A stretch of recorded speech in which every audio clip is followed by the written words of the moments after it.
योगदान रहा है और उस योगदान को इंगित करने के लिए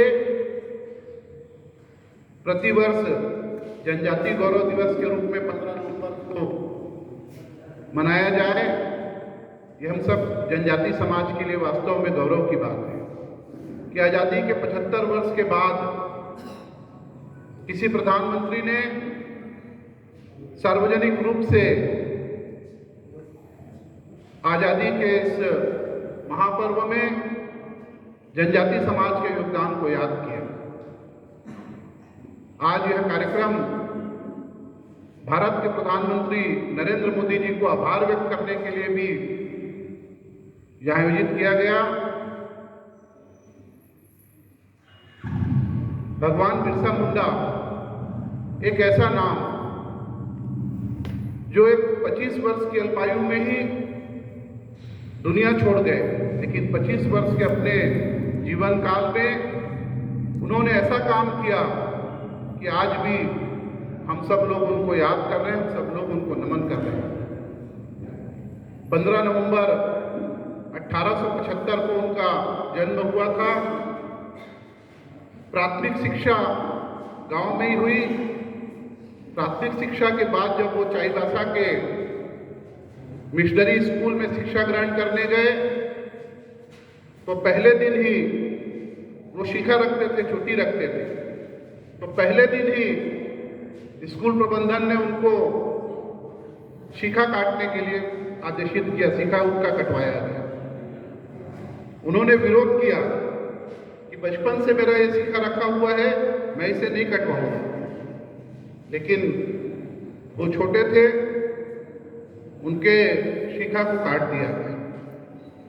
बाद में जब वो पढ़ाई करने लगे तो पढ़ाई के साथ साथ प्रेयर भी उनसे करवाने लगे। उन्होंने प्रेयर का भी विरोध किया और बाद में उन्होंने वो स्कूल छोड़ दिया। स्कूल छोड़ने के बाद जनजाति समाज को झारखंड क्षेत्र के खूंटी क्षेत्र के आसपास में जनजाति समाज को उन्होंने जागृत करने का काम किया और जो मिशनरी के माध्यम से जनजाति समाज को तोड़ने का जो काम अंग्रेज लोग कर रहे थे, उसका विरोध करते हुए जनजाति समाज को उन्होंने एकजुट किया। उन्होंने जगन्नाथपुरी तक की यात्रा की और जनजाति समाज में धर्मांतरण को रोकने के लिए उन्होंने अपना अमूल्य प्रयास किया। हमारे जितने गौरव पुरुष हैं, इन गौरव पुरुष के इतिहास के बारे में यदि हम बात करें तो वास्तव में हमारे जनजाति समाज की रक्षा के लिए बाहर से जो लोग आए उनसे लड़ाई लड़ने के लिए हमारा जनजाति समाज जो है उसको वो लोग प्रेरणा देते रहे। हमारी मंडला की महारानी रानी दुर्गावती का यदि हम इतिहास देखें तो उस जमाने में मुगलों का शासन था।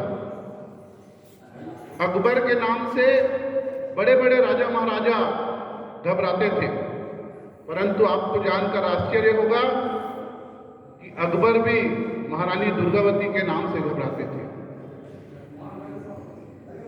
मांडू के राजा उनको 4 बार रानी दुर्गावती ने हराया था।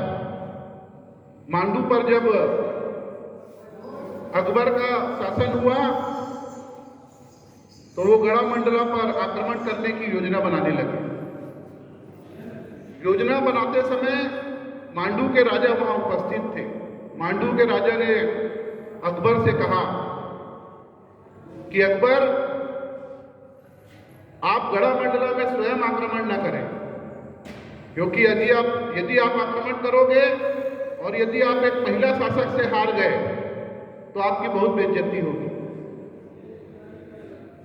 अकबर ने उनकी बात को माना और अपने सेनापति को आक्रमण के लिए गढ़ा मंडला भेजा।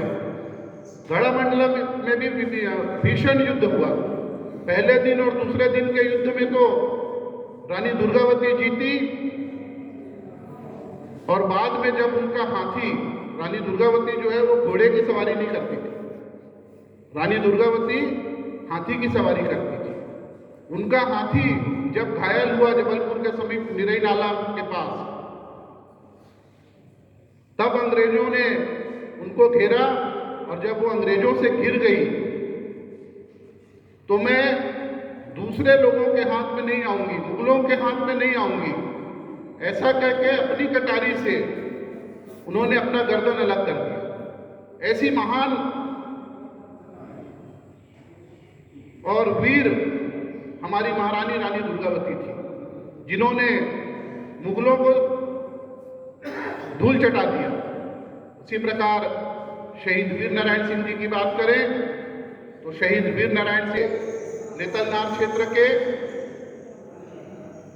1910 के समय में, 1908-10 के आसपास की बात होगी, अंग्रेज बस्तर से लकड़ी ले जाया करते थे। पेड़ काट के, साल का पेड़ जो है वो बहुत मजबूत पेड़ माना जाता था।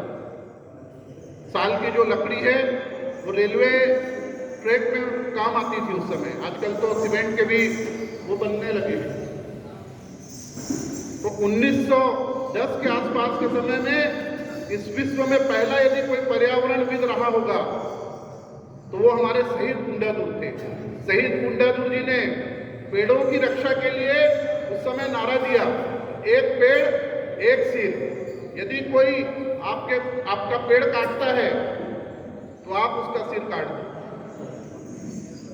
तो वास्तव में पर्यावरणविद थे वो जानते थे वृक्ष की क्या महत्ता है। बाद में उनको भी, शहीद कुंडादुर को भी फांसी दी गई।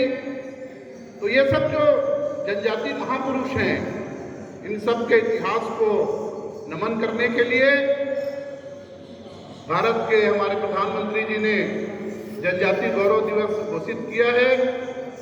और इस जनजाति गौरव दिवस का ये पहला आयोजन इस जिले में हो रहा है, उसके लिए मैं आप सभी लोगों को धन्यवाद देना चाहता हूँ। वास्तव में हमारा जो जनजाति समाज है, वो जनजाति समाज जल जंगल जमीन से जुड़ा हुआ समाज है, जो कि सनातनी परंपरा को मानते हुए बरसों बरस से अपना जीवन यापन जंगलों में करते आ रहा है, गांवों में करते आ रहा है, नगरों में करते आ रहा है। लेकिन अभी कुछ वर्षों से हमारे इस जनजाति समाज में विभेद पैदा करने के उद्देश्य से हमारे समाज को उस भ्रम से उबरना होगा और वास्तविकता क्या है ये हम सभी लोगों को समझना होगा। मध्य भारत का ये हमारा क्षेत्र है।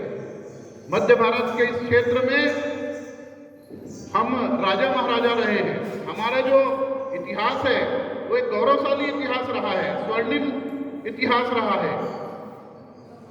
गोंडवाना साम्राज्य के हम हिस्सा रहे हैं। इस मध्य भारत के क्षेत्र में जितने बड़े नगर हैं वो हमारे जनजाति शासकों ने बनाए हैं। चाहे हम भोपाल की बात करें तो भोपाल किसने बसाया था जानते हैं? भोपाल जो है वो बसाया था राजा भोजपाल शाह ने। राजा भोजपाल शाह जिसकी पत्नी थी रानी कमलापति जी, जिसके नाम से अभी रेलवे स्टेशन का नाम रानी कमलापति के नाम पर किया गया। तो वो भोपाल शहर हमारे राजा भूपत शाह ने बसाया था। आज यदि हम जबलपुर और मंडला की बात करें तो जबलपुर और मंडला हमारे संग्राम शाह, हमारी रानी दुर्गावती, इनके पूर्वजों ने, इनके वंशजों ने बसाया।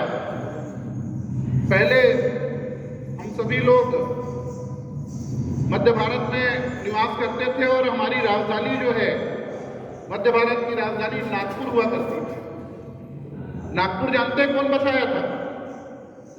जानते बेटा नागपुर कौन बसाया था? कोई जानता है? नागपुर कौन बसाया था, कोई बता सकता है? नागपुर को बसाया था राजा बख्त बुलंदशाह, गोंड राजा बख्त बुलंदशाह। ये देवगढ़ के राजा हुआ करते थे और अपनी राजधानी को सुरक्षित करने के लिए नाग नदी के किनारे नागपुर उन्होंने बसाया। आज हम छत्तीसगढ़ में रहते हैं, छत्तीसगढ़ की राजधानी रायपुर है। रायपुर किसने बसाया जानते हैं? जानते हैं रायपुर किसने बसाया? किसने बसाया? बताओ, जानते हो? बताओ। रायपुर बसाया हमारे रतनपुर के राजा राय सिंह जगत। राजा राय सिंह जगत जब अपने समधियाना चंद्रपुर, जिसको चांदागढ़ कहा जाता है, उस चांदागढ़ में जब वैवाहिक कार्यक्रम में वो जा रहे थे तो उनके साथ सैकड़ों घोड़े थे, हाथी थे, सैनिक थे, रानी थी, महारानी थी, सभी लोग थे। तो उतने भारी संख्या में जब लोग रहेंगे तो लोग स्नान कैसे करेंगे, उनके पानी की व्यवस्था कैसे होगी? उसके लिए उन्होंने रायपुर में जो बूढ़ा तालाब बना है, वो बूढ़ा तालाब का उत्खनन राजा राय सिंह जगत ने करवाया था। ये सब चीजें हम सभी लोगों को जानना चाहिए, क्योंकि जनजाति समाज का हमारा जो इतिहास है वो बहुत गौरवशाली रहा है। और कई बार ऐसा लगता है कि हम उस गौरवशाली अपने इतिहास से कटते जा रहे हैं। इसके कारण समाज में आज बहुत भ्रम की स्थिति पैदा हो गई है। और हमारे जो शासक थे उन्होंने निर्विघ्न रूप से इस मध्य भारत के क्षेत्र में शासन किया। न हम पर कभी ऊंट भारी पड़े, न कभी कोई मुगल हमसे जीत पाया, न ही अंग्रेजों ने हमारे ऊपर शासन किया। स्वतंत्र रूप से हमारे गोंड राजा शासन करते थे। नजदीक में हमारा रायगढ़ राजघराना है। रायगढ़ में भी हमारे जो चक्रधर सिंह कोरते जी थे, उनका परिवार शासन करते रहा। और जो मध्य भारत के इस क्षेत्र में हम निर्विघ्न रूप से जो शासन करते थे, उसका क्या कारण था? उसका यदि कोई कारण था तो उसका कारण हमारे देवी देवता थे। हमारे देवी देवता प्रत्यक्ष हमारे बैगा बुनिया से, हमारे राजा महाराजाओं से बातचीत करते थे। हमारे राजा महाराजाओं को प्रत्यक्ष आशीर्वाद प्रदान करते थे। चाहे वो हमारे कचारगढ़ की बात हो, कचारगढ़ में हमारी माता कलिकंकालीन थी, कलिकंकालीन है। उसी प्रकार चांदागढ़ में हमारी चांदादाई, डोंगरगढ़ में बमलाई, रतनपुर में महामाई, लापागढ़ में महिषासुर मर्दनी, अंबिकापुर में महामाई, चंद्रहासनी देवी, संबलपुर में समलाई और दंतेवाड़ा में दंतेश्वरी माई। ये सब हमारी जो माताएं हैं, जो मध्य भारत के चारों कोनों में स्थापित हैं और बीच में कचारगढ़ में कलिकंकालीन विराजमान हैं, इनका प्रत्यक्ष आशीर्वाद हमारे शासकों को, हमारे समाज को मिलता रहा। और उसके कारण हमारे राजा महाराजा इतने लंबे समय तक स्वर्णिम इतिहास लिखते रहे। आज कहीं ना कहीं हम अपने देवी देवताओं से दूर होते जा रहे हैं और समाज में एक भ्रम पैदा करने की कोशिश, चाहे मिशनरी के माध्यम से हो या चाहे अन्य लोगों के माध्यम से हो, प्रयास किया जा रहा है। राम रावण का भी कई प्रकरण हमारे बीच लाने का प्रयास किया जाता है। खासकर हमारा जो गोंड समाज है, उस गोंड समाज के साथ रावण को जोड़ने की एक प्रतियोगिता जैसी चल पड़ी है। कई लोग रावण मंडावी गोत्र का है ऐसा कहने लगे हैं। यदि वास्तव में रावण हमारे गोंड समाज का होता तो हमारा जो गोंड समाज है, उस गोंड समाज के सरनेम में राम लिखा होता क्या? हमारे बहुत सारा जो गोंड समाज का जो गोत्र है, जैसे मसराम, कुसराम, कुर्राम, राम लिखा है नहीं लिखा है? यदि हम रावण से जुड़े होते, यदि हम रावण के वंशज होते तो हमारे नाम के साथ राम लिखा होता क्या? क्यों लिखा होता क्या? क्यों दादाजी? यदि हम रावण के वंशज होते तो हमारा जो सरनेम है वो राम, मसराम, उस पर राम लिखा होता क्या? नहीं लिखा होता। राम से जुड़ा हुआ हमारा समाज है। दिन की जब हमारी शुरुआत होती थी तो राम राम से दिन की शुरुआत होती थी। राम कोठी हमारे यहाँ धान रखने के लिए जो कोठी होती थी उसको हम राम कोठी कहते थे। धान को जब हम तौलते थे तो जो पहली पायली होती थी उसकी गिनती हम 1 और 2 से नहीं करते थे, उसकी गिनती हम राम 2 3 से करते थे। तो राम से हम तो सदैव से जुड़े हुआ हमारा समाज है। और आज कई लोग हमको रावण से जोड़ने का प्रयास करते हैं। दुर्गा और महिषासुर ये प्रकरण कई बार बीच में सुनाई देता है, जबकि हमारा जो जनजाति समाज है, हमारा जो आदिवासी समाज है, वो नवरात्रि को मानने वाला समाज है। नवरात्रि में जोत जलाने वाला हमारा समाज है। जलाते नहीं जलाते, भगवान में चैत्र में खासकर चैत्र के महीने में हम लोग शक्ति के उपासक हैं। हमारा समाज जो है शक्ति की उपासना चैत्र के महीने में करता है।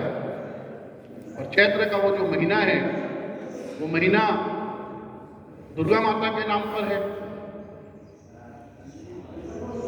तो इस विभेद को हम सभी लोगों को समझना है और समाज के हमारे जो पुरोधा थे, हमारे जो महापुरुष थे, हमारे जो गौरव थे, उन्होंने जो संदेश हम सभी लोगों को दिया है, चाहे वो भगवान बिरसा मुंडा के माध्यम से संदेश हो, चाहे वो रानी दुर्गावती का संदेश हो और चाहे वो शहीद वीर नारायण जी का संदेश हो। विदेशी आक्रांताओं के साथ इन लोगों ने जो लड़ाई लड़ी, उनके उस संदेश को हमको समझना है, उसकी बारीकियों को हमको समझना है और समाज में जो भ्रम पैदा करने की कोशिश की जा रही है उस भ्रम को दूर करने का भी काम हम सभी लोगों को करना है। आज इस अवसर पर आप सभी लोगों ने हम लोगों को यहाँ बुलाया, यहाँ आमंत्रित किया, स्वागत सत्कार किया, उसके लिए